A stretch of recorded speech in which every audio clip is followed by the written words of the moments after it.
अस्सलामुअलैकुम and hello everyone, welcome back to my channel. क्या हाल चाल है आप सबकी? उम्मीद करती हूँ बिल्कुल ठीक ठाक होंगे। और ये है फ्राइडे व्लॉग और मैं बिल्कुल तैयार हो गई थी नमाज़ पढ़ने के लिए। और फ्राइडे को मैं अपने बेटे के साथ नमाज़ पढ़ती हूँ क्योंकि हस्बैंड तो ऑफ़िस गए हुए होते हैं, तो बेटे के साथ कोई भी नहीं होता है उसे मस्जिद लेके जाने वाला, तो मैं उसके साथ ही फ्राइडे की प्रेयर्स पढ़ती हूँ।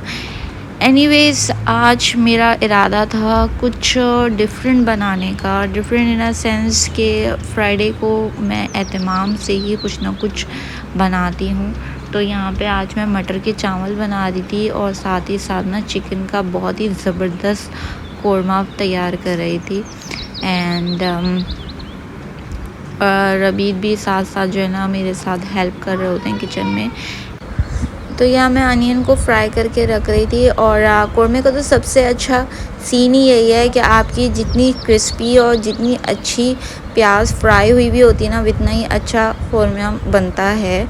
और मेरी ये रेसिपी बहुत ही इजी है, तो आप ये ट्राई कर सकते हैं। देखें, यहाँ मैंने प्याज को फ्राई करके साइड में रख लिया है और अब मैं ऑयल में चिकन ऐड कर दी है और यहाँ मैं डाल दिया है अदरक लहसुन। साथ साथ मैंने इसमें खड़े गरम मसाले डाले थे, जिसमें दालचीनी, काली मिर्च, ज़ीरा था और हल्दी, लाल मिर्च और धनिया पाउडर और हस्ब ज़ायक़ा नमक। और इसके अलावा मैंने इसमें कोरमा मसाला भी, होममेड कोरमा मसाला भी मैंने इसमें ऐड कर दिया था। अच्छे से इसकी भुनाई कर रही हूँ और इसके बाद मैं ना इसमें डाल दूँगी दही मैं फिटी हुई दही डालूँगी, मतलब अच्छे से विस्क की हुई, क्योंकि आपको पता है विस्क नहीं हुई भी होती तो लम्स बन जाते हैं, छोटे छोटे से पार्टिकल्स रेशे रेशे से सालन में जो है ना वो नज़र आना शुरू हो जाते हैं। तो अच्छी सी मैंने फेंट के ना दही इसमें ऐड कर दी है। और साथ ही साथ जो है ना मेरी ये आदत है, पता नहीं क्यों, कि मैं कोई भी चीज़ को ना ज़ाया नहीं करती। अगर थोड़ा सा भी बचा होता है ना, उसमें थोड़ा सा पानी मिलाकर उसे पूरा क्लीन करके मैं वापस सालन में या कोई भी चीज़ बना रही होती हूँ उसमें ऐड कर देती हूँ। तो मतलब बोलने का मकसद ये है कि कोई चीज़ वेस्ट नहीं करनी चाहिए। तो यहाँ पे देखिए, मैंने प्याज जो फ्राई की थी ना उसे भी अच्छे से क्रश करके जो है ना इसमें ऐड कर दी है और अच्छे से इसको कुक कर लेंगे। 20 से 25 मिनट हल्की आंच पे पकाएंगे। और एज़ यूजुअल आलू तो हर घर की शान है और जहाँ पे बच्चे होते हैं उस घर में आलू तो बनते ही रहते हैं। तो कोरमा हो और मेरे घर में आलू उसमें ऐड ना हो, ऐसा हो ही नहीं सकता। तो मैं इसमें आलू भी ऐड कर सकती हूँ। इट्स ऑप्शनल, अगर आप इसे स्किप कर सकते हैं, स्किप करना चाहते हैं स्किप कर दें। तो यहाँ पे मैंने आलू और मोटी हरी मिर्चें इसमें ऐड कर दी थी और मज़ेदार सा ना दानेदार कोरमा बिल्कुल रेडी है। और ये मटर वाले ज़ीरे वाले चावल के साथ तो मतलब लाइक वॉज टू गुड। तो ये रेसिपी आप ट्राई कर सकते हैं। वैसे तो मैंने बहुत दफ़ा चिकन के कोरमे की रेसिपीज़ आपको बताई है, लेकिन जो चीज़ बहुत ही कम टाइम में और बहुत ही अच्छी बन जाए उसी को ही मैं समझती हूँ बनाना चाहिए।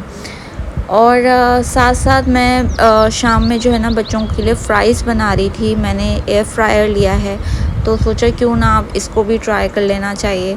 तो यहाँ पे मैं फ़्राइज़ बना रही हूँ और उसके साथ जो है ना मैं क्या करूँगी, ऑयल लूँगी और उसमें हस्ब ज़ायक़ा नमक, ऑरिगैनो और स्पाइस लेवल मैंने इसलिए इसमें नहीं रखा था क्योंकि मैंने बच्चों के लिए बनाने थे। तो मैंने कोई भी चिली फ्लेक्स या कुछ भी एनीथिंग जो स्पाइस हो वो नहीं डाला था।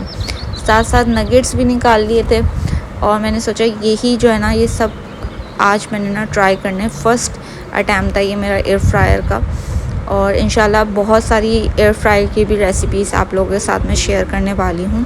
तो stay tune and please channel को सब्सक्राइब ज़रूर कर दीजिएगा। अगर वीडियो पसंद आए तो लाइक दे दीजिएगा एंड नोटिफिकेशन बेल को ऑन कर दीजिएगा ताकि जल्दी से आप लोग जैसी वीडियो अपलोड करूँ आप लोग देख लें। तो यहाँ पे मैंने ना पहले से एयर फ्रायर को प्री हीट कर लिया था 180 पे, आई थिंक 10 to 20 मिनट्स के लिए। उसके बाद जो है ना ये मैंने 200 सेल्सियस पे मैंने इसे फ्राइज़ को एंड नगेट्स को कुक किया तकरीबन 20 मिनट के लिए। तो यहाँ पे मेरे बहुत ही अच्छे फ़र्स्ट अटैम्प्ट बहुत अच्छा था, 10 on 8 कह सकते हैं, लेकिन आते आते ही आता है। तो चले मुझे इजाज़त दीजिए, इंशाल्लाह नए व्लॉग नई रेसिपी के साथ आप लोगों के साथ फिर जुड़ूंगी, फिर ज्वाइन करूंगी। ख्याल रखिएगा अपना। अल्लाह हाफ़िज़ एंड फ़ी अमान अल्लाह।